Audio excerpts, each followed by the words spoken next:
আসসালামু আলাইকুম। ফিরে এসেছেন সাকিব স্টোরি লাউঞ্জে। চলছে ফার্মার বয় লরা ইনগলস ওয়াইল্ডারের কালজয়ী রচনা। তাহলে শুরু করি আজকের অধ্যায়, ফার্মার বয়, তৃতীয় পর্ব। খুব ভোরেই এখন নাস্তা খেয়ে নেয় ওরা।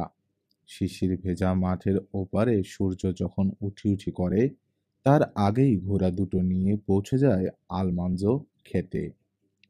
কোল্ডগুলো থেকে ওকে দূরে থাকতে বলে দিয়েছে বাবা, কিন্তু শান্তশিষ্ট বয়স্কা বেশ আর বিউটির বেলায় কোনো বারণ নেই। বয়সে ওরা আলমানজোর চেয়ে বড়, সেটা একটা কারণ। তবে আসল কথা, ওরা ট্রেনিং প্রাপ্ত, অভিজ্ঞ। লাঙ্গল টানা, মই দেওয়া, সবই জানা আছে ওদের। কখন চলতে হবে, কখন বাঁক নিতে হবে, সব মুখস্থ। গত বছর শীতের আগে জমিতে লাঙ্গল টেনে জৈব সার দিয়ে রাখা হয়েছিল, এখন মই দিতে হবে। গোটা শীতকাল দাঁড়িয়ে থেকে থেকে বিরক্ত হয়ে গিয়েছিল ওরা, আবার কাজে নামতে পেরে খুশি হয়েছে। পিছন থেকে শুধু রাশ ধরে রাখলো আলমানজো। ওরা মইটা টেনে নিয়ে গেল মাঠের এ প্রান্ত থেকে ও প্রান্তে। মইটা ঘুরিয়ে ঠিক জায়গা মতো বসিয়ে গিডা বললেই আবার টেনে নিয়ে গেল অপর প্রান্তে।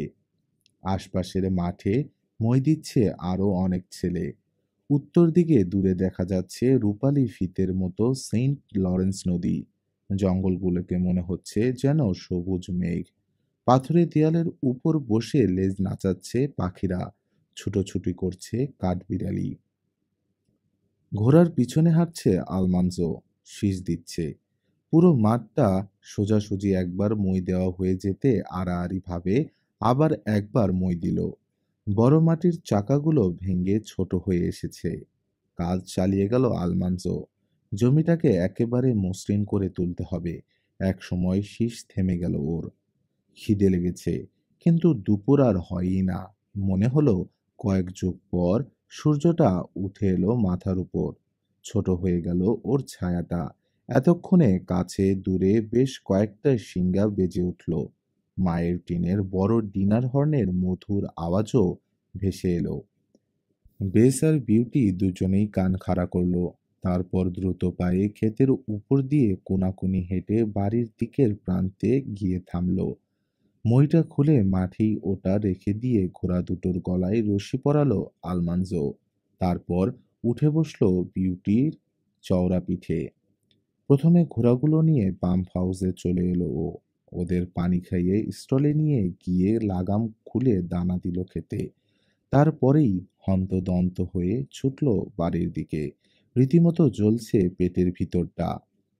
আহ, মায়ের হাতের রান্না দারুণ। খিদের সময় আরো অনেক বেশি ভালো লাগে। বারবার উঁচু করে খাবার তুলে দিচ্ছে বাবা ওর প্লেটে। চোখের পলক ফেলতে না ফেলতে গায়েব হয়ে যাচ্ছে সব। তৃপ্তির সঙ্গে পেট পুরে খেলো আলমানজো। মুচকি হেসে ওকে আরো দুটো পিঠে দিল মা। খেয়ে দিয়ে আবার কাজে ফিরে গেল ও ঘোড়া নিয়ে। সকালের চেয়ে দুপুরটাকে অনেক বেশি দীর্ঘ মনে হলো ওর। সন্ধ্যায় যখন নিত্যদিনের কাজ সারতে গোলাবাড়িতে ফিরল, তখন একেবারে ক্লান্ত। কোনো মতে সাপার খেয়ে টলতে টলতে উপরে উঠেই ধপাস করে পড়ল নিজের বিছানায়। আহ, কি আরাম! চাদরটা বুক পর্যন্ত টেনে তুলবার আগেই তলিয়ে গেল গভীর ঘুমে। মনে হলো 1 মিনিটও হয়নি, মোমবাতি হাতে ডাকছে মা সিঁড়িতে দাঁড়িয়ে। এসে গেছে আরেকটা দিন। বসন্তকালে খেলবার সময় নেই, এমনকি একটু বিশ্রাম পাওয়াও কঠিন। বরফ সরে যেতেই হঠাৎ করেই জীবন্ত হয়ে ওঠে মাটি। আগাছা আর ঘাস, ঝোপঝাড়, লতা, যে যেভাবে পারে লেগে যায় মাঠ দখলের প্রতিযোগিতায়। এগুলোর বিরুদ্ধে যুদ্ধে নামতে হয় চাষিকে। লাঙ্গল, মই আর কোদাল নিয়ে মাটি প্রস্তুত করেই চট করে বুনে দিতে হয় বীজ। বীরের মতো যুদ্ধ করছে আলমানজো।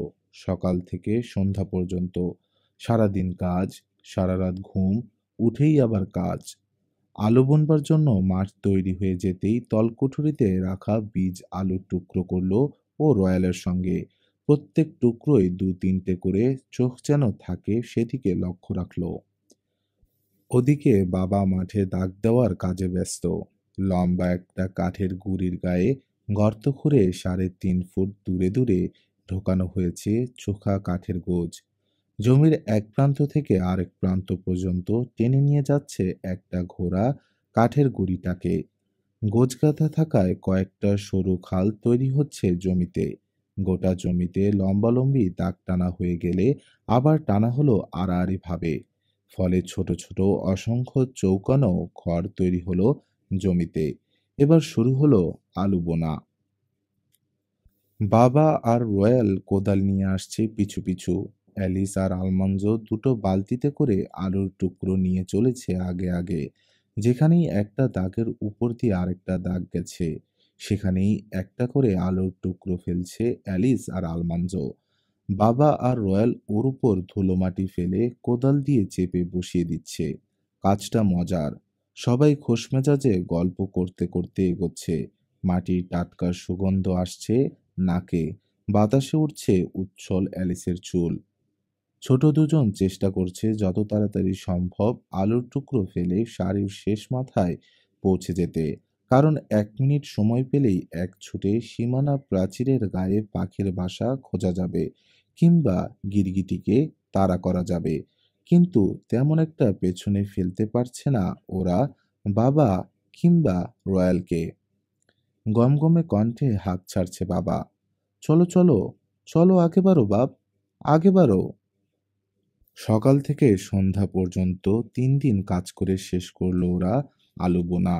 এরপর শুরু হলো শস্য বুনবার কাজ। সাদা রুটির জন্য গম, তারপর জব, জই, মটর বোনা হলো আলাদা আলাদা জমিতে। বাবা বীজ ছিটিয়ে যায়। আলমানজো, বেস আর বিউটিকে নিয়ে পিছনে পিছনে আসে মই দিতে দিতে। ফলে প্রতিটি দানা চলে যায় মাটির নিচে। শস্য বোনা শেষ হলে আলমানজো আর এলিস বনে গাজর। লাল রঙের ছোট্ট গোলদানা ঝোলায় নিয়ে ওরা বাবার কেটে দেওয়া লম্বা দাগ ধরে বুনে যায় গাজরের বীজ। এবার আর আড়াআড়ি কোনো দাগ নেই। সারা মাঠ জুড়ে 18 ইঞ্চি দূরে দূরে শুধু লম্বা দাগ। সেই দাগের দুই পাশে 2 পা ফেলে এগিয়ে যাচ্ছে ওরা দুজন গাজরের বিচি বুনতে বুনতে। একটা করে বীজ ফেললেই পা দিয়ে ধুলো মাটি টেনে ঢেকে দেয় ওটা। তারপর একটা চাপ দিয়ে এগিয়ে যায় 1 কদম। এরপর এলো ভুট্টা বুনবার সময়। ক্ষেত তৈরি হয়ে যেতে আলু ক্ষেতের মতো করে দাগ টানলো বাবা। তারপর সবাই মিলে বুনল ভুট্টার বীজ। প্রত্যেকের কোমরে বাঁধা বীজ ভর্তি থলে, হাতে কোদাল। যেখানেই দুটো রেখা এক হয়েছে সেখানেই কোদাল দিয়ে খানিকটা মাটি সরিয়ে দুটো করে দানা ফেলেছে গর্তে। তারপর মাটি দিয়ে গর্ত বুজিয়ে কোদালের দুটো চাপড় দিয়ে সমান করে দিচ্ছে উঁচু হয়ে থাকা মাটি। আগে কোনোদিন ভুট্টা বোনেনি আলমানজো, তাই বাবা আর রয়্যালের চেয়ে পিছনে পড়ে যাচ্ছে। ওর শাড়ির শেষ কয়েকটা দানা বুনে দিচ্ছে ওদের একজন। তারপর আবার শুরু করছে ওরা পরের 3 সারির কাজ। কদিন আগে টিনের জিনিসপত্র বিক্রি করতে এসেছিল নিক ব্রাউন তার এক্কা গাড়ি নিয়ে। শহরের অনেক খবর পাওয়া গেছে তার কাছ থেকে। তার মধ্যে একটা গুরুত্বপূর্ণ খবর হচ্ছে নিউ ইয়র্ক থেকে ঘোড়া কিনতে এসেছে লোকজন। কাছে পিঠেই আছে ওরা। ভালো দামে কিনছে ঘোড়া। যে কোনো সময় এসে পড়তে পারে ওরা। তাই 4 বছর বয়সী কোল দুটোর বিশেষ যত্ন নিতে আরম্ভ করলো বাবা। নিয়মিত দলাই মলাই চলছে, গা আঁচড়ে দেওয়া হচ্ছে। আলমাঞ্জোর আগ্রহের অতিশয্য দেখে ওকে এসব কাজে সঙ্গে নিল বাবা। তবে বলা থাকলো স্টলে ওর একা ঢোকা যাবে না। মনের আনন্দে ওদেরকে ঝেড়ে মুছে পরিষ্কার কাপড় দিয়ে ডোলে ঝকঝকে তকতকে করে তুলল আলমানজো। চিরুনি বুলিয়ে লেজ ও কেশের পরিপাটি করলো। একটা ব্রাশ দিয়ে তেল মাখালো ওদের খুরে। হঠাৎ নড়ে উঠলে ওরা ভয় পেতে পারে, তাই সবই করলো আলমানজো সাবধানে, ধীরে সুস্থে। ওদের যত্ন নেওয়ার সময় শান্ত নিচু গলায় কথা বলল ওদের সঙ্গে। কোল দুটো এখন ঠোঁট দিয়ে ওর আস্তিন চেপে ধরে মৃদু টান দিয়ে মনোযোগ আকর্ষণ করে। পকেটে গুঁতো দিয়ে জানতে চায় আপেল এনেছে কিনা। ওকে বন্ধু হিসেবে গ্রহণ করেছে ওরা। সেটা বোঝা যায় আলমাঞ্জোর আদরে যখন ঝিকিমিকি করে ওঠে ওদের চোখ। আলমাঞ্জোর কাছে মনে হয় ঘোড়ার মতো এত সুন্দর, এত আকর্ষণীয়, এত চমৎকার আর কিছুই নেই সারা পৃথিবীতে। যখন ভাবে ওর একান্ত নিজস্ব করে একটা কোল্ড পেতে এখনো অনেক অনেক বছর দেরি আছে, তখন কেমন যেন ধৈর্যহারা হয়ে ওঠে ও, ফাঁপড় লাগে বুকের ভেতর। এক বিকেলে ঘোড়ার খরিদ্দার এলো গোলা প্রাঙ্গণে। লোকটাকে ওরা কখনো দেখেনি আগে। শহুরে লোক, শহরের মেশিনে তৈরি কাপড়ের পোশাক, ছোট্ট একটা লাল চাবুক দিয়ে নিচের পালিশ করা বুটে টোকা দিচ্ছে। চোখ দুটো নাকের দুপাশে খুব কাছাকাছি বসানো, গোঁফজোড়া মোম দিয়ে পাকানো। কোল দুটোকে বের করে আনলো বাবা। একেবারে একই চেহারা দুটোর, সমান উঁচু, চমৎকার স্বাস্থ্য, বাদামি গায়ের রঙে কোথাও কম বেশি নেই। কপালে একই রকম সাদা তারা। ঘাড় বাঁকিয়ে চমৎকার ভঙ্গিতে হেঁটে বেরিয়ে এলো। মে মাসে 4 বছর হবে, বলল বাবা। কোথাও কোনো খুঁত পাবেন না। শরীর স্বাস্থ্য তো দেখতেই পাচ্ছেন। সব রকম শেখানো হয়েছে। একাও টানতে পারে গাড়ি, আবার একসাথেও। যেমন উৎসাহ উদ্দীপনা তেমনই শান্ত। মহিলাও চালাতে পারবে। খরিদ্দার কোল দুটোর পা ধরে দেখল, মুখ হা করিয়ে দাঁত পরীক্ষা করল। বাবা হাসি মুখে দেখল ওকে, কারণ কিছুই লুকাবার নেই বাবার। লোকটা সরে দাঁড়ালে একটা লম্বা রশিতে বেঁধে এক এক করে কোল দুটোকে নিজেকে ঘিরে প্রথমে হাঁটালো, তারপর দৌড় করিয়ে দেখালো। মুখে বলল, ভালো করে দেখুন কোনো দোষ পাওয়া যায় কিনা। কোনো দোষ ধরতে পারল না ক্রেতা। মাথা ঝাঁকালো লোকটা। বাবাও আর কিছু না বলে চুপ করে থাকলো। বেশ কিছুক্ষণ ভেবে চিনতে দাম বলল লোকটা। প্রতিটা $175। মাথা নাড়ল বাবা। 225-এর কমে দেবে না। আলমাঞ্জো জানে একটু বাড়িয়ে বলছে বাবা। আসলে ছেড়ে দেবে 200 করে পেলেই। এবার কোল দুটোকে গাড়িতে জুতে উঠে বসলো। খরিদ্দারকে নিল পাশের সিটে। তারপর বেরিয়ে গেল রাস্তায়। মাথা উঁচু করে দৌড়াচ্ছে ও দুটো। লেজ আর কেশর উড়ছে হাওয়ায়। দারুণ দেখাচ্ছে। আলমাঞ্জো দৈনন্দিন কাজ ফেলে দাঁড়িয়ে থাকলো দরদাম কিভাবে এগোয় দেখবে বলে। গাড়ি যখন ফিরে এলো তখনও দামে বনেনি ওদের। বাবা নিজের দাড়ি টানছে আর লোকটা চোখা করছে গোঁফের প্রান্ত। লোকটা বাবাকে বোঝাবার চেষ্টা করলো কোল্ডগুলোকে নিউ ইয়র্কে নিয়ে যাওয়ায় খরচা আছে। তাছাড়া বাজার এখন মন্দা। 2 পয়সা লাভ না হলে কারবার কিসের।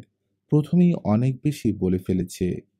175-এর উপর আর কিছু দেওয়ার উপায় নেই। বাবা বলল, বেশ তো, মাঝামাঝি একটা দামের অফার হতে পারে। $200। ব্যাস, এর নিচে আমি বেচব না। কিছুক্ষণ ভেবে নিয়ে মাথা নাড়ল লোকটা। না, তাহলে আর হচ্ছে না। এত দামে। ঠিক আছে, বলল বাবা। মনে কষ্ট নেবেন না। কথা আমাদের শেষ। তবে আপনি আমাদের সঙ্গে সাপার খেয়ে গেলে আমরা খুশি হব। কোল্ড দুটোকে গাড়ি থেকে খুলছে বাবা। খরিদ্দার বলল, সারানাকে এর চেয়ে ভালো ঘোড়া বিক্রি হচ্ছে $175। কোনো জবাব না দিয়ে কোল দুটোকে নিয়ে বাবা যখন ওদের স্টলের দিকে এগোচ্ছে, তখন তাড়াহুড়ো করে বলল লোকটা, ঠিক আছে, 200-ই দেব। ঠকা হয়ে যাবে আমার, তবু ধরুন, এই যে বায়না। পকেট থেকে মোটাসোটা মানিব্যাগ বের করে $200 এগিয়ে দিল বাবার দিকে। কাল ও দুটোকে শহরে পৌঁছে দিয়ে বাকি টাকা নিয়ে আসবেন। সাভারে থাকতে পারছে না বলে দুঃখ প্রকাশ করে চলে গেল লোকটা ওর ঘোড়ায় চেপে। বাবা রান্নাঘরে গিয়ে মায়ের হাতে দিল টাকাগুলো। চোখ কপালে উঠল মায়ের। বলো কি, এত টাকা বাড়িতে থাকবে সারা রাত? এখন আর শহরে গিয়ে ব্যাংকে জমা দেওয়ার সময় নেই, বলল বাবা। বিপদের সম্ভাবনা তো দেখি না। আমরা ছাড়া আর কেউ জানে না টাকার কথা। আয় হায়, গেল আমার ঘুম। সারা রাত চোখের পাতায় এক করতে পারবো না আজ। ঈশ্বর আছেন, উনিই দেখবেন, তুমি ভেবো না, বলল বাবা। এ পর্যন্ত দেখেই দুধের বালতি নিয়ে ছুটল আলমান্জো গোলাবাড়ির দিকে। ঠিক সময় মতো সকাল বিকেল দুধ না দোয়ালে গরুর দুধ কমে যায়। দুধ দুয়ে স্টল পরিষ্কার করে সবকটা পশুকে খাবার দিয়ে ঘরে ফিরতে ফিরতে আজ রাত ৮টা বেজে গেল। ওর জন্য খাবার গরম রেখেছে মা। টাকাটার ব্যাপারে দুশ্চিন্তা থাকায় সাপার খাওয়াটা আজ জমল না। একা মা নয়, সবারই মনটা ভার হয়ে আছে। বলা তো যায় না, খারাপ কিছু ঘটে যেতে কতক্ষণ। প্রথমে ভাড়ার ঘরে লুকিয়ে রেখেছিল মা টাকাগুলো। কিছুক্ষণ পরেই ওখান থেকে সরিয়ে নিয়ে রেখেছে কাপড় রাখবার ক্লোজিতে। তার কিছুক্ষণ পরেই শোনা গেল মা বিড়বিড় করে বলছে, মনে হয় না কেউ ভাবতে পারবে যে ক্লোজিটার মধ্যে কাপড়ের ভাঁজে টাকাগুলো। আরে, কিসের শব্দ? লাফিয়ে উঠল ঘরের সবাই। দম আটকে কান পেতে শুনছে। কে যেন বাড়ির চারপাশে ঘুরছে। ফিসফিস করে বলল মা। জানালার বাইরে ঘন অন্ধকার, কিছুই দেখা যাচ্ছে না। না, কিছু না, বলল বাবা চাপা গলায়। আমি বলছি আমি শব্দ শুনেছি।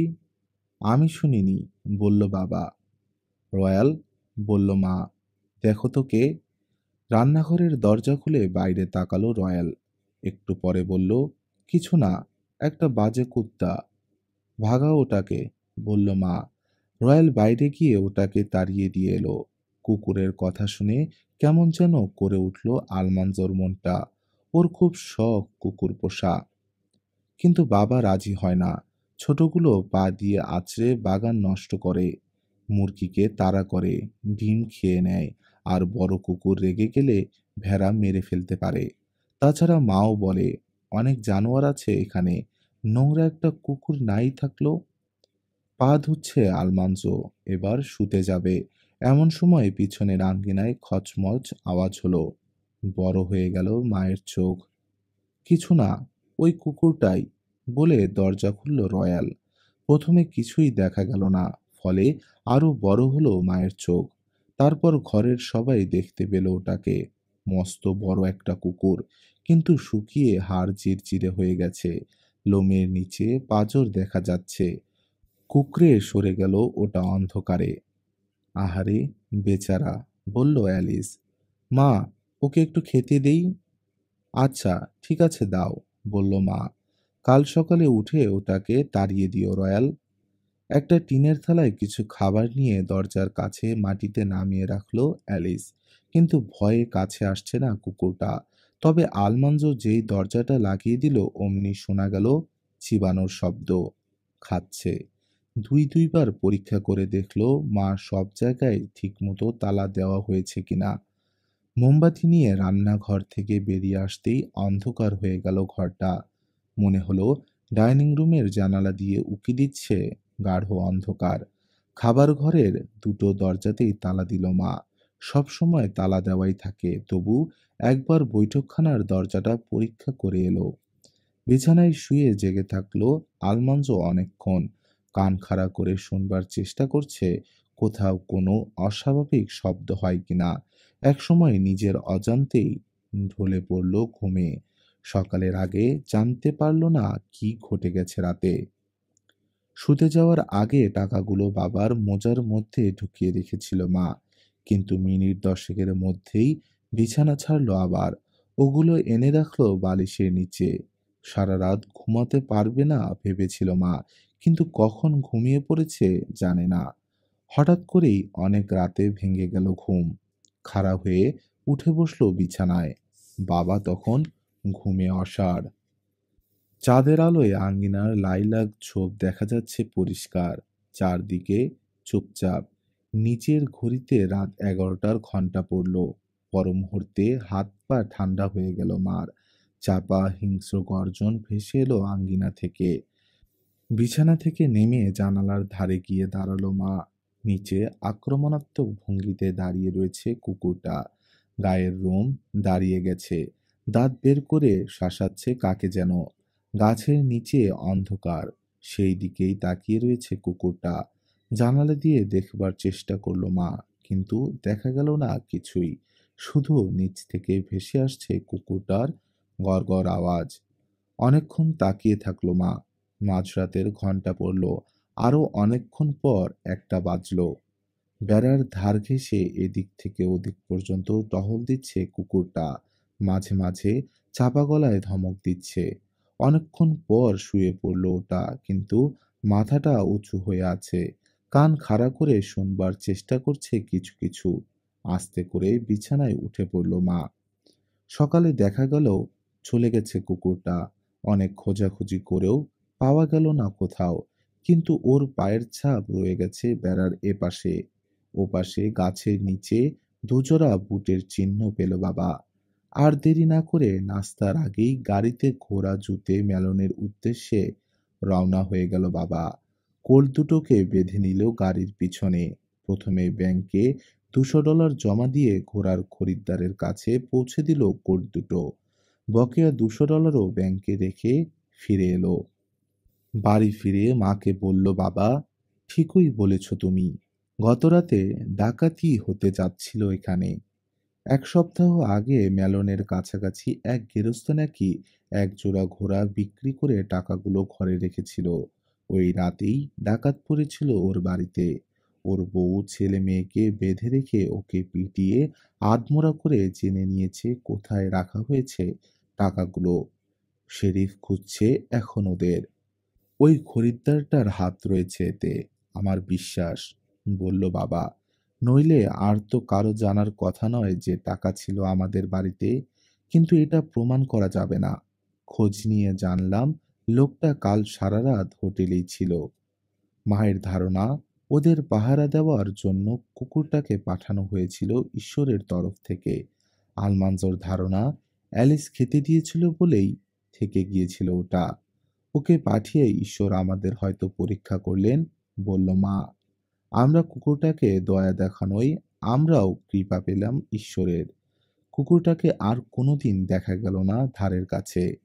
খুব সম্ভব হারিয়ে গিয়ে দুয়ারে দুয়ারে ঘুরছিল ওটা। খেতে না পেয়ে দুর্বল হয়ে পড়েছিল। অ্যালিসের দেওয়া খাবার খেয়ে শক্তি ফিরে পেয়ে চলে গেছে বাড়ির পথে। সবুজ ঘাসে ছেয়ে গেছে প্রান্তর। গরম পড়তে শুরু করেছে। এটাই ভেড়ার গা থেকে উল ছেটে নেওয়ার উপযুক্ত সময়। প্রথমে আলমানজো পিয়েখার লুই ভেড়াগুলোকে তাড়িয়ে নিয়ে এলো নদীর ঘাটে। তারপর একটা একটা করে এগিয়ে দিল সামনে। বাবা আর লেজিজন ওটাকে ধরে পানির ধারে নিয়ে যেতেই আরেকটা ভেড়াকে ঠেলে দিল ওরা রয়্যাল আর ফ্রেঞ্চ চোর দিকে। ব্যয় ব্যয় মরণ চিৎকার দিচ্ছে ওগুলো, হাত পা ছুড়ে ছুটে পালাবার চেষ্টা করছে।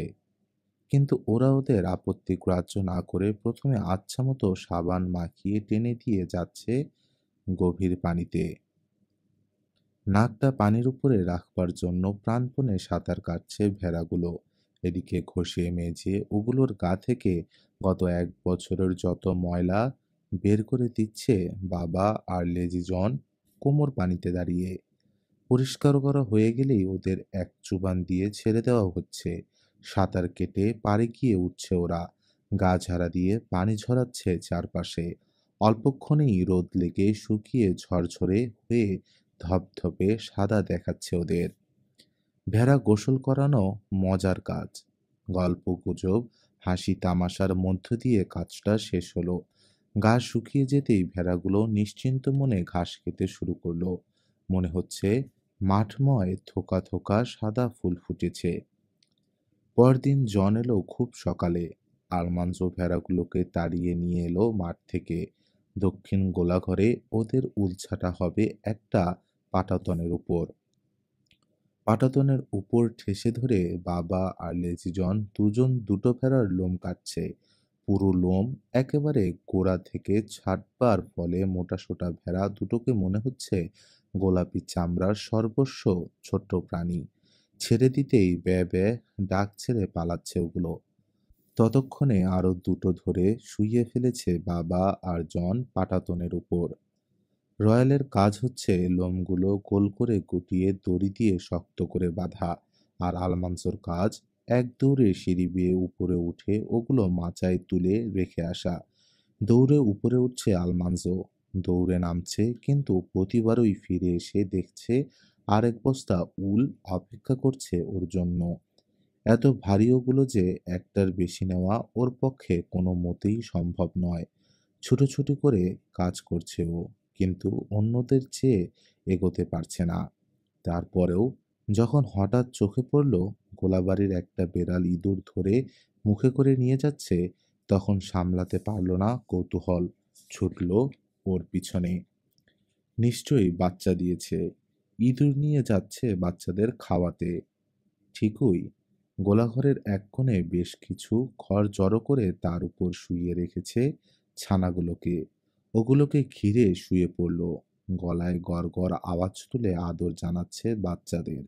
চোখের কালো দাগ দুটো চওড়া হলো, আবার সরু হলো, আবার চওড়া হলো। নরম গলায় মিউ মিউ করে উঠল ছানাগুলো। থাবার নখগুলো সাদা, চোখ বন্ধ। ফিরেই সেই বকা খেলো বাবার কাছে। ৬টা বস্তা তৈরি হয়ে আছে ওর অপেক্ষায়। গেছিলে কোথায়? দেখো আবার যেন পিছিয়ে না পড়ো। আচ্ছা, বলল আলমান্জো। তাড়াহুড়ো করে তুলে নিল একটা গাঁটরি, কিন্তু দেখল হাসছে জন। ও পারবে না, বলল লেজি জন। আমাদের সঙ্গে ও পারবে না। বাবাও হাসলো এই কথায়, বলল, ঠিক বলেছ জন, যতই চেষ্টা করুক ও পারবে না আমাদের সঙ্গে। দাঁড়াও, দেখাচ্ছি, মনে মনে ভাবল আলমান্সো। এরপর এমনই তাড়াহুড়ো করলো যে দুপুরের আগেই জমে যাওয়া সব বস্তা রেখে এলো উপরে। তারপর এক সময় নিচে নেমে দেখলো এখনো বস্তা বাঁধছে রয়্যাল। দেখলে, বলল আলমান্সো, তোমাদের সমানই আছি, পেছনে ফেলতে পারোনি আমাকে। আরে না, বলল জন, অসম্ভব, পারবে না, আমরা তোমাকে হারাবোই হারাবো। দেখো না, তোমার আগেই শেষ করব আমরা। সবাই হাসলো এই কথায়। আলমান্জো বুঝতে পারল না এত মজা কেন পাচ্ছে ওরা। দুপুরের খাওয়া তৈরি হয়ে গেছে, বেজে উঠল ডিনার হর্ন। বাবা আর জন হাত চালিয়ে দুটো ভেড়ার লোম ছেটে দিয়েই চলে গেল বাড়ির দিকে। রয়্যাল ওগুলো বেঁধে দিয়ে চলে গেল। এবার আলমান্জো বুঝে ফেলল এতক্ষণ ওকে নিয়ে হাসছিল কেন বড়রা। বস্তাটা উপরে নিয়ে গিয়ে রাখবার পর ও যেতে পারবে খেতে। যতই তাড়াহুড়ো করুক, সবার পরে শেষ হবে ওর কাজ। না, এভাবে তো ঠকে যাওয়া যায় না, ভাবল আলমান্সো। একটু ভাবতেই বুদ্ধি এসে গেল মাথায়। একটা ভেড়ার গলায় রশি পরিয়ে টেনে এক ধাপ এক ধাপ করে সিঁড়ি ভেঙে উপরে তুলে নিয়ে গেল। ওখানেই ওটাকে বেঁধে রেখে বেশ কিছু খড় এনে দিল, যাতে না চেঁচায়। তারপর খুশি মনে চলে গেল খেতে। সারাটা বিকেল লেজি জন আর রয়্যাল তাকে তাগাদা দিল, জলদি করতে বলল, নইলে ওরা হারিয়ে দেবে ওকে। না বোঝার ভান করে ও বলেই চলল, পারবে না, আমাকে পেছনে ফেলতে পারবে না। শুনে হেসে খুন হয়ে গেল ওরা।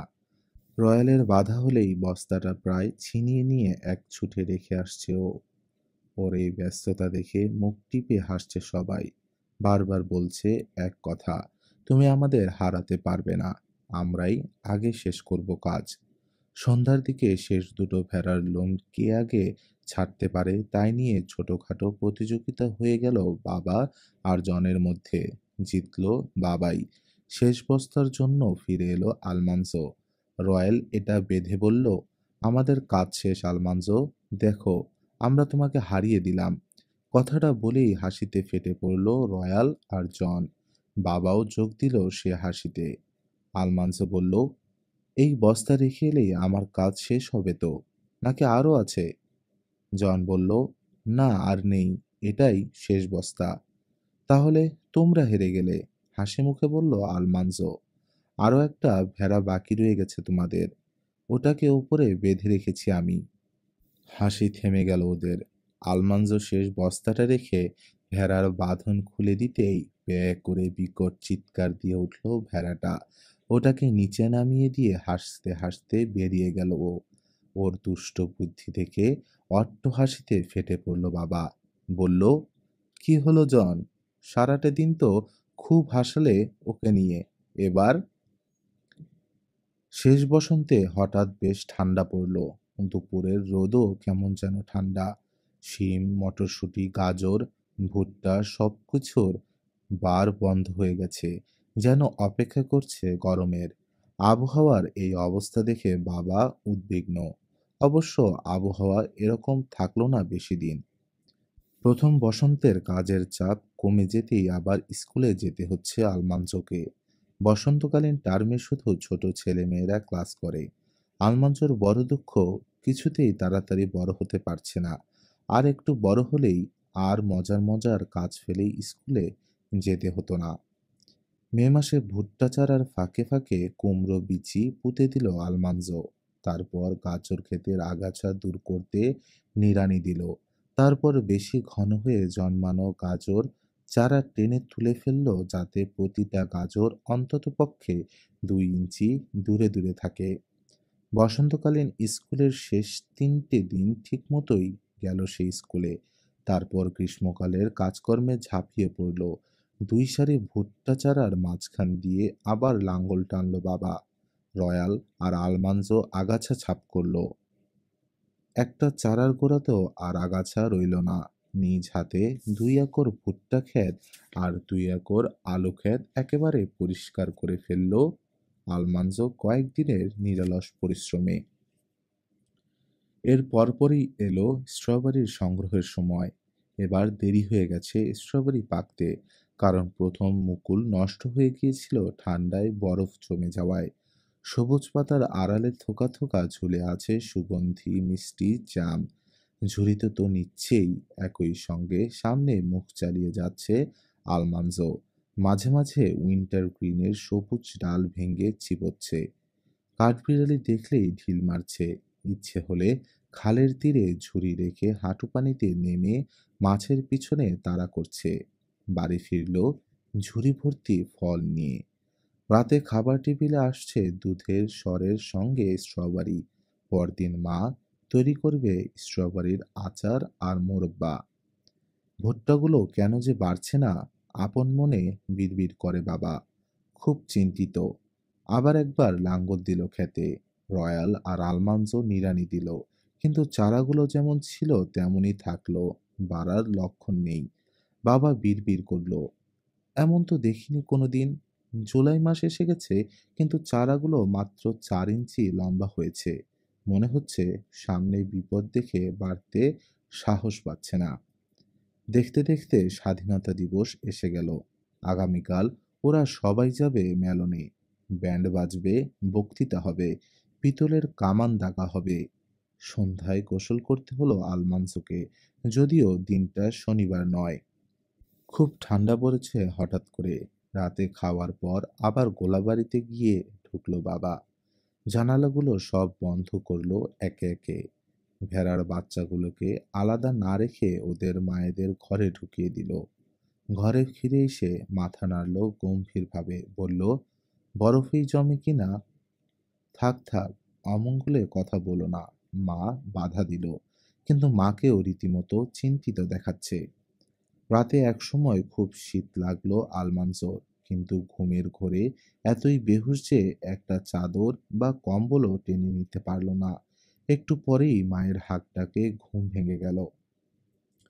রয়্যাল, আলমান্জো, চেঁচাচ্ছে মা। কিন্তু চোখ খুলতে পারছে না আলমান্জো। উঠে পড়ো, এই, উঠে পড়ো সবাই, জমে যাচ্ছে ভুট্টার চারা। এক গড়ান দিয়ে বিছানা থেকে নামলো আরমানজো। প্যান্ট পরে নিল। চোখ বন্ধ করে বোতাম লাগাচ্ছে অন্ধকার হাতড়ে। এত বড় বড় হাই তুলছে যে চোয়াল খসে যাওয়ার জোগাড়। রয়্যালের পিছু পিছু টলতে টলতে নেমে গেল সিঁড়ি বেয়ে। মা, এলাইজা জেন আর অ্যালিসও তৈরি হয়ে গেছে। বাড়ি থেকে বেরিয়ে সবকিছু কেমন যেন অদ্ভুত লাগলো আলমানজোর। সাদা হয়ে আছে ঘাসগুলো বরফ জমে। আশেপাশের সবকিছুই যেন অচেনা। বেস আর বিউটিকে ওয়াগনের সঙ্গে জুতেছে বাবা। পানির চৌবাচ্চা ভরছে রয়্যাল প্রাণপণে পাম্প করে। মেয়েদের সঙ্গে আলমান্জো হাত লাগালো বাড়ি থেকে বালতি গামলা যা আছে নিয়ে আসবার কাজে। বড়সড় কয়েকটা ড্রাম তুললো বাবা ওয়াগনে।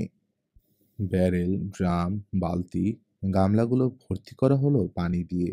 তারপর ওয়াগনের পিছু পিছু হেঁটে চলল সবাই ভুট্টা ক্ষেতের দিকে। সবকটা ভুট্টার চারা বরফে জমে শক্ত হয়ে গেছে। এখন ছুলেই ভেঙে যাবে পাতাগুলো। একমাত্র ঠান্ডা পানি ওদের প্রাণ বাঁচাতে পারে এখন। সূর্য উঠবার আগে প্রতিটা চারার গায়ে পানি ঢালতে হবে, কারণ রোদ লাগলেই মারা পড়বে চারাগুলো। ক্ষেতের পাশে থামল ওয়াগন। বাবা, মা, রয়্যাল, ইলাইজা জেন, অ্যালিস আর আলমান্জো এবার হাত লাগালো কাজে। বালতি ভরা পানি নিয়ে ছুটাছুটি করে ভিজিয়ে চলল একের পর এক ভুট্টা চারা। যত দ্রুত সম্ভব পানি দেওয়ার চেষ্টা করলো আলমান্জো। ভারী বালতি নিয়ে আর সবার সঙ্গে সমান গতিতে পেরে উঠছে না। তাছাড়া ঠান্ডা পানি লেগে হাত দুটো জমে যাওয়ার জোগাড় হয়েছে। কিন্তু চেষ্টায় কোনো ত্রুটি নেই। টালমাটাল পা ফেলছে, ছুটছে সে বালতি নিয়ে। একের পর এক চারার গায়ে ঢালছে পানি। পূবের সবুজাভ ভাবটা গোলাপি হতে শুরু করেছে। একটু একটু করে বাড়ছে আলো। এতক্ষণ কুয়াশার মধ্যে ছায়ার মতো লাগছিল সব। এখন লম্বা সারির শেষ মাথা পর্যন্ত চারাগুলো দেখতে পাচ্ছে আলমানজো। আরো দ্রুত চালাবার চেষ্টা করলো ও। বাঁচাতে হবে চারাগুলোকে। একটু পরেই গাঢ় অন্ধকার ধূসর হয়ে গেল।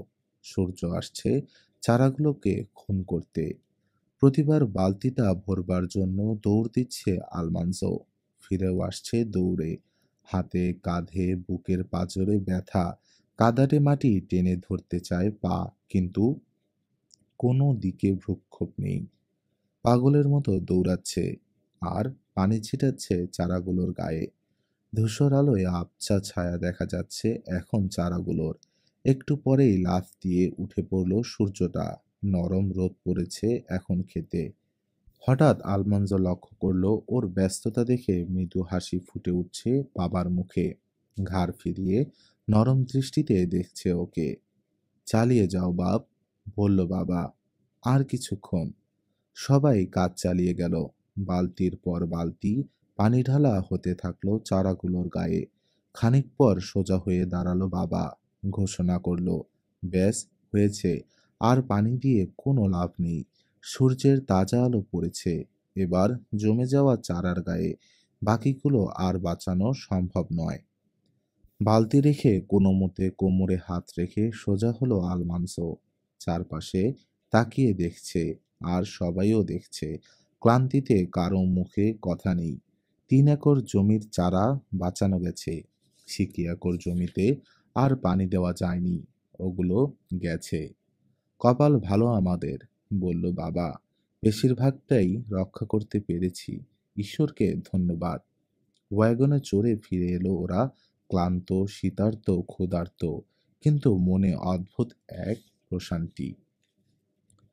চমৎকার জামা কাপড় পরে শহরে চলল ওরা স্বাধীনতা দিবসে আনন্দ করতে। বাবার তেজি ঘোড়াগুলোকে, চকচকে লাল চাকার ঝকঝকে গাড়িটাকে যেন উড়িয়ে নিয়ে চলেছে। ছুটির আমেজ চারপাশে। সবাই চলেছে শহরের পানে। সবার ওয়াগন আর বাগিকে পিছনে ফেলে এগিয়ে যাচ্ছে ওদের গাড়ি। পাশ কাটাবার সময় মাথার টুপি খুলে নাড়ছে আলমানজো। মেলনে পৌঁছে গির্জা রাস্তা বলে গাড়ি থেকে ঘোড়া খুলতে সাহায্য করলো ও বাবাকে। রয়্যাল, মা ও বোনদের নিয়ে চলে গেল মজা দেখতে। কিন্তু আলমানজোর কাছে ঘোড়াগুলোকে খুঁটির সঙ্গে বাঁধা, ওদের নাকি একটু আদর করে দেওয়া, খড় খেতে দেওয়া, এসব ভালো লাগে আর সব কিছুর চেয়ে বেশি। ঘোড়া বেঁধে বাবার সঙ্গে হাঁটছে আলমানজো। চারিদিকে লোকে লোকারণ্য। দোকানপাট সব বন্ধ আজ। সবখানে খালি পতাকা আর পতাকা। স্কোয়ারে ব্যান্ড বাজছে জনপ্রিয় সুরে। চলতে চলতে বারবার থামতে হচ্ছে ওদের। শহরের গণ্যমান্য সবাই হাত মেলাচ্ছে বাবার সঙ্গে, কুশল বিনিময় করছে। স্কোয়ারে পৌঁছে সামনের সারিতে বসলো ওরা। জাতীয় সঙ্গীতের বাজনা বেজে উঠতেই সবাই উঠে দাঁড়ালো। মাথার টুপি খুলে গেয়ে উঠল, "Oh, say, can you see by the dance early light had so proudly we hailed at the 12 lights last gleaming, whose broad stripes and bright stars through the perilous night, oh, are the ramparts we watched were so gallantly streaming." গর্বে বুকটা ফুলে উঠল আলমানজোর। মন প্রাণ ঢেলে গাইল ও। চোখ দুটো তারা আর স্ট্রাইপ আঁকা উড়ন্ত আমেরিকান পতাকার উপর স্থির। সবাই বসে পড়তে একজন কংগ্রেসম্যান প্ল্যাটফর্মে উঠে গম্ভীর কণ্ঠে পাঠ করলেন বিখ্যাত ডিক্লারেশন অফ ইন্ডিপেন্ডেন্স। এরপর দুজন বক্তা দুটো দীর্ঘ বক্তৃতা দিল। একজন উচ্চহারে শুল্ক আরোপের পক্ষে, অপরজন অবাধ বাণিজ্যের পক্ষে। বড়রা মন দিয়ে শুনল, কিন্তু বিন্দু বিসর্গ কিছুই বুঝল না আলমানজো। আবার বাজনা বেজে উঠতে হাঁপ ছেড়ে বাঁচল ও। ডিনারের সময় হয়ে আসতেই বাবার সঙ্গে আস্তাবলে গিয়ে ঘোড়াগুলোকে খাওয়ালো আলমানজো আগে। মা ওদিকে গির্জা প্রাঙ্গণে মেয়েদের নিয়ে ঘাসের উপর পিকনিক লাঞ্চের আয়োজনে ব্যস্ত হয়ে পড়ল। খাওয়া দাওয়ার পর আবার স্কোয়ারে ফিরে এলো ওরা। এক জায়গায় গোলাপি লেমনের বিক্রি হচ্ছে, এক নিকেলে এক গ্লাস। শহরের ছোকরারা ভিড় করেছে দোকানটার আশেপাশে। আলমানজো দেখল ওর চাচাতো ভাই ফ্রাঙ্কো আছে ওদের মধ্যে। শহরের পাবলিক পাম্প থেকে পানি খেলো আলমানজো, কিন্তু ফ্র্যাঙ্ক বলল ও লেমনেড খাবে। এক নিকেল দিয়ে এক গ্লাস গোলাপি লেমনেড কিনে ধীরে সুস্থে তাড়িয়ে খেলো ও। তারপর ঠোঁট চেটে বলল, দারুণ, তুমিও খাও না এক গ্লাস। নিকেল কোথায় পেলে? জিজ্ঞেস করলো আলমানজো। কেন? বাবা দিয়েছে, বড়াই করে বলল ফ্র্যাঙ্ক। যখনই চাই তখনই দেয়। আমি চাইলে আমার বাবাও দিত, বলল আলমানজো। তাহলে চাইছো না কেন? তামাশা করে বলল ফ্র্যাঙ্ক। বিশ্বাস করেনি সে আলমানজোর কথা।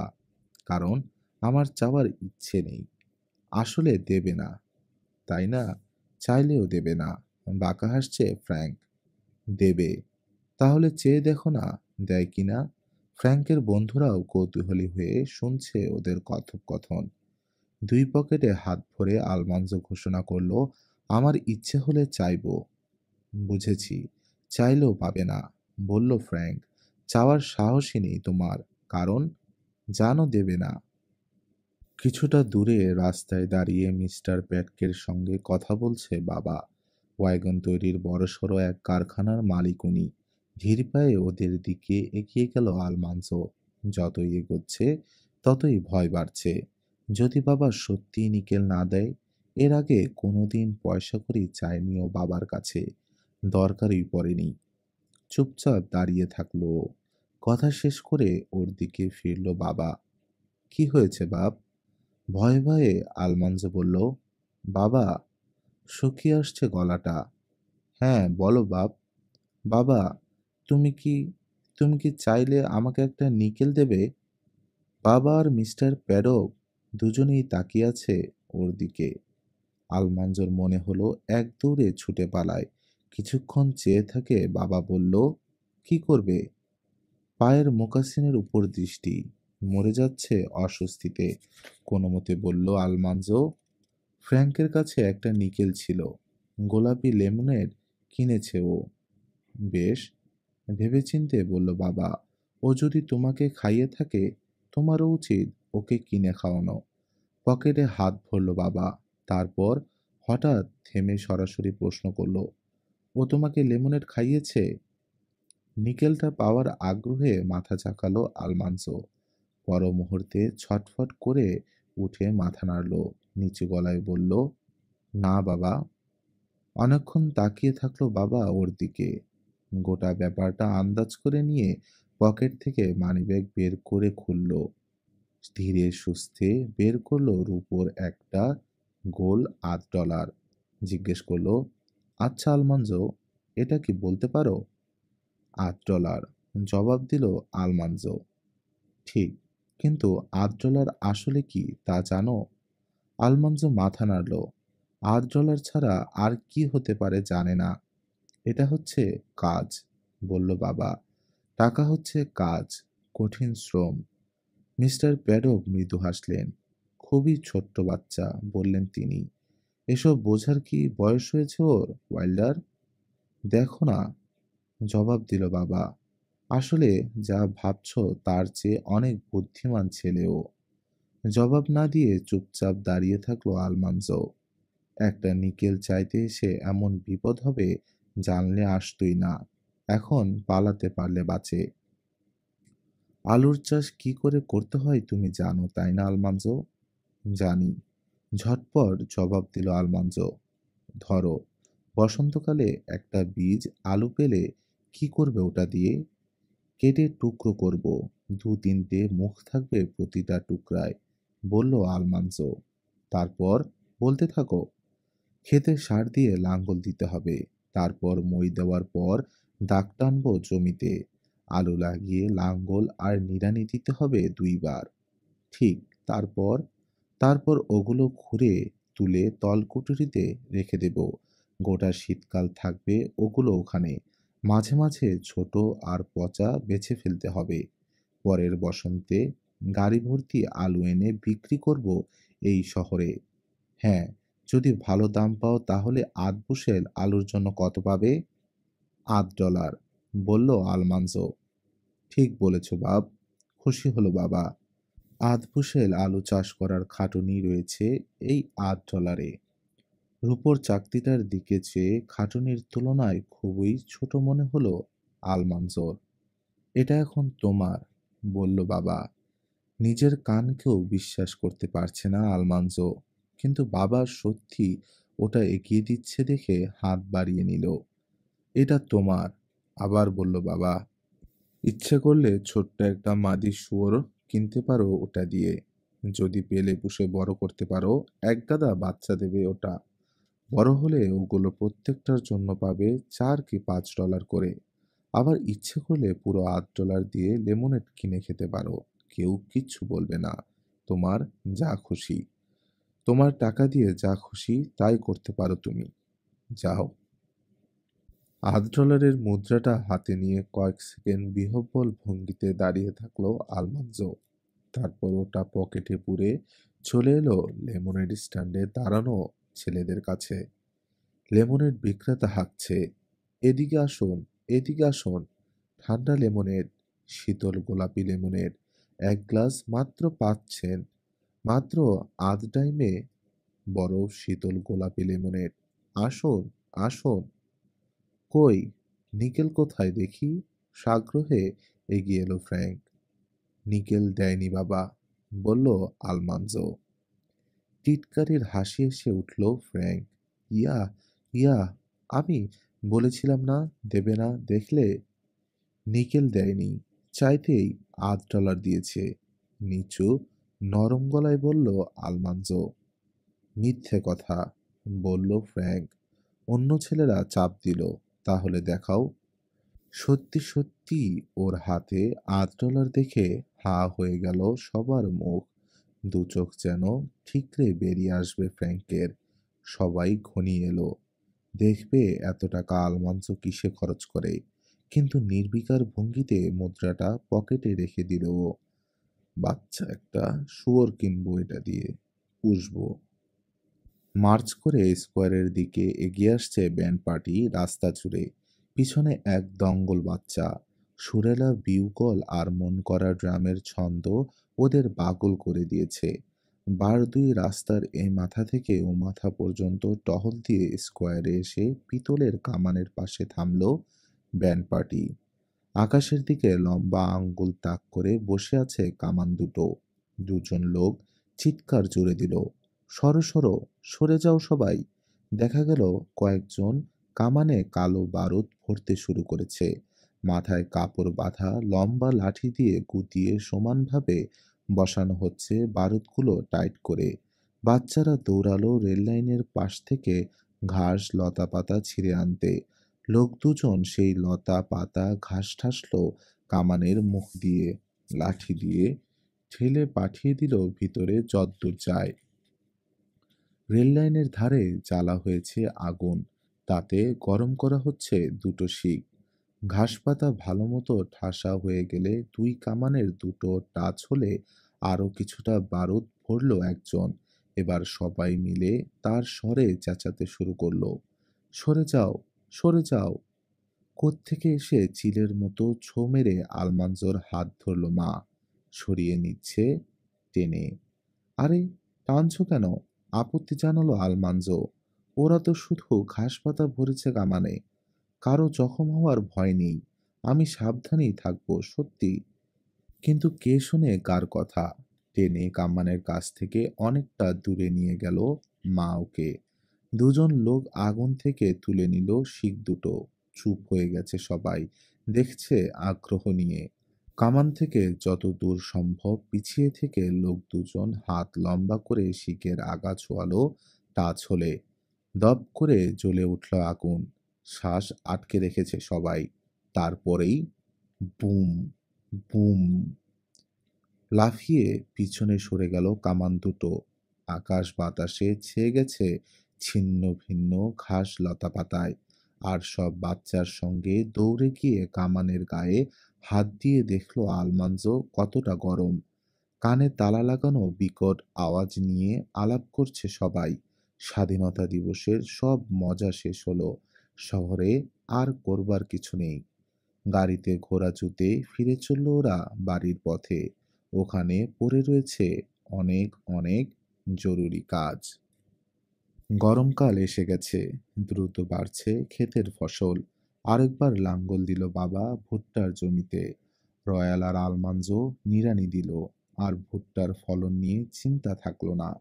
কোমর সমান উঁচু হয়ে গেছে গাছগুলো। এখন আর আধিপত্য বিস্তার করতে পারবে না আগাছা। আলুরও খুবই বাড়বাড়ন্ত অবস্থা। সাদা ফুলে ছেয়ে গেছে মাঠ। একই অবস্থা জই আর গমের। মৌমাছিদের ব্যস্ত আনাগোনায় সরগরম হয়ে রয়েছে ক্ষেতগুলো। কাজের তেমন চাপ নেই, তাই নিজের ছোট্ট বাগান নিয়ে মেতে আছে আলমানজো। ছোট এক টুকরো জমিতে আলুর বীজ লাগিয়েছে ও। দেখতে চায় বীজ থেকে কেমন ফলন হয়। তাছাড়া কাউন্টি মেলায় প্রতিযোগিতার জন্য দুধ খাইয়ে বড় করেছে ও একটা কুমড়োকে। সেটার দিকেও সদা সতর্ক নজর আছে ওর। কায়দাটা অবশ্য বাবার কাছেই শিখেছে ও। ক্ষেতের সবচেয়ে তাজা চারাটা বেছে নিয়ে একটা রেখে বাকি সব শাখা ছেঁটে ফেলেছে। সেই একটা শাখায় যে কটা ফুল ছিল সেগুলোর মধ্য থেকে সবচেয়ে সুন্দরটা রেখে বাকিগুলো ছিঁড়ে ফেলেছে। কিছুদিন পর ছোট্ট সবুজ কুমড়ো ধরলে বোটা থেকে শিকড়ের মাঝামাঝি জায়গায় নিচের দিকে লতার গাঁটা চিরে ছোট একটা গর্ত করেছে। তারপর সেই গর্তের নিচে মাটি খুঁড়ে বসিয়ে দিয়েছে একটা দুধ ভরা পেয়ালা। এবার মার কাছ থেকে একটা মোম তৈরির সুতো চেয়ে নিয়ে এক মাথা সাবধানে ঢুকিয়ে দিয়েছে ছেঁড়া জায়গাটা দিয়ে। অপর মাথা চুবিয়ে দিয়েছে দুধের পাত্রে। রোজ নিয়মিত এক বাটি করে দুধ শুষে নিয়ে দৈত্যকার হয়ে উঠতে শুরু করেছে কুমড়োর বাচ্চা। এখনই ক্ষেতের অন্যান্য কুমড়োর চেয়ে ৩ গুণ বড় হয়ে উঠেছে ওটা। নিয়মিত যত্ন পেয়ে আলমাঞ্জোর শূকরছানাও দ্রুত বেড়ে উঠছে গায়ে গতরে। আলমাঞ্জো নিজেও তাড়াতাড়ি বড় হওয়ার জন্য বেশি বেশি করে দুধ খাচ্ছে ও। ওর আশা আরেকটু বড় হতে পারলে হয়তো পোষ মানাবার জন্য অন্তত একটা কোল্ট ওকে দেবে বাবা। প্রত্যেকদিন আলমানজো গভীর মনোযোগের সঙ্গে লক্ষ্য করে কিভাবে নিয়মিত ট্রেনিং দিয়ে বাবা ২ বছরই কোল দুটোকে পোষ মানাচ্ছে। প্রথমে একটাকে লম্বা দড়ির মাথায় বেঁধে শেখায় এগোনো আর থামা। তারপর অন্যটাকে। এটা শেখা হয়ে গেলে লাগাম আর সাজ পরা শেখায়। এরপর সুশিক্ষিত একটা ঘোড়ার সঙ্গে হালকা গাড়িতে জুতে ট্রেনিং দেওয়া হবে ওদের একে একে। তারপর ওদের দুটোকে একসঙ্গে জুতে শেখানো হবে গাড়ি টানা। ওদের ভয় না ভাঙা পর্যন্ত চলতে থাকবে ট্রেনিং। কিন্তু সামনে যাওয়া আলমানজোর বারণ, এসব কাজ ৯ বছর বয়সী ছেলেদের নয়। এদিকে এবছর অপূর্ব সুন্দর একটা বাচ্চা দিয়েছে বিউটি। জীবনে এত সুন্দর কোল্ট আলমানজো দেখেনি। কপালে চমৎকার সাদা তারা আঁকা। ওটাকে দেখা মাত্র নাম দিয়েছে আলমানজো স্টারলাইট। গ্রীষ্মকালে কাজ নেই, আবার আছেও। নিজের বাগানটা আগাছা উপড়ে নিড়ানি দিয়ে ঠিকঠাক রাখা, সীমানা ঘেরা পাথরের বেড়াগুলো মেরামত করা, কাঠ সেরা, এসব টুকটাক কাজ করতে হয়।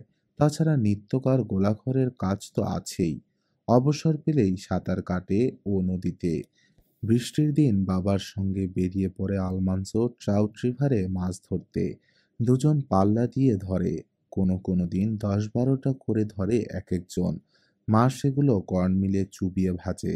দুপুরের খাওয়াটা দারুণ জমে ওঠে তাজা মাছ ভাজার কল্যাণে। হঠাৎ কোনো দিন বাবা বলে বসে, আগামীকাল আর কোনো কাজ নয়, চলো জাম কুড়াতে যাই। আসলে পিকনিক। কারটানার ওয়াগনে চড়ে বড়সড় এক বাস্কেটে লাঞ্চ নিয়ে বেরিয়ে পড়ে ওরা জঙ্গলের উদ্দেশ্যে। লেকের ধারে পাহাড়ের কাছে হাকলবড়ি আর ব্লুবেরির অনেক গাছ আছে। দূর দূরান্ত থেকে বহু পরিবার আসে এখানে জাম কুড়াতে। বাস্কেট হাতে এক একজন চলে যায় এক এক দিকে। লাঞ্চের সময় ফিরে এসে তুলনা করে কে কতগুলো পেয়েছে।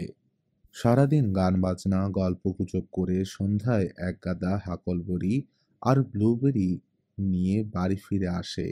মা মেয়েদের নিয়ে জ্যাম জেলি আর আচার মোরব্বা বানায় ওই জাম দিয়ে।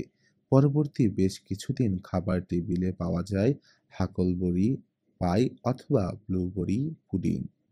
হঠাৎ একদিন রাতে খেতে বসে ঘোষণা দিল বাবা, এবার কদিন তোমার মা আর আমি ছুটি নিব। ভাবছি আঙ্কেল অ্যান্ড্রুর ওখানে কাটাবো একটা সপ্তাহ। ছেলেমেয়েরা, তোমরা এই কটা দিন সবাই মিলে ভালো হয়ে চলে সংসারটা চালিয়ে নিতে পারবে না? ইলাইজা জেন আর রয়্যালের তো পারা উচিত, বলল মা। অ্যালিস আর আলমান্জো তো রয়েছেই সাহায্যের জন্য। আলমান্জো চাইল অ্যালিসের দিকে, তারপর দুজন একসঙ্গে চাইল স্বৈরশাসক ইলাইজা জেনের দিকে। তারপর সবাই একসঙ্গে জবাব দিল, হ্যাঁ বাবা। এই ছিল ফার্মার বয়ের তৃতীয় পর্ব। আলমানজোর জীবনে শীত মানেই শুধু ঠান্ডা নয়, এটা আনন্দ আর শিক্ষা নিয়ে আসে। যদি গল্প ভালো লেগে থাকে, লাইক দিয়ে সমর্থন জানান আর চ্যানেল সাবস্ক্রাইব করে রাখুন। কমেন্টে লিখে জানান আপনার শৈশবের শীতকাল কেমন ছিল। তাহলে দেখা হবে পরের পর্বে। সুস্থ থাকুন, সচেতন থাকুন আর গল্পে থাকুন।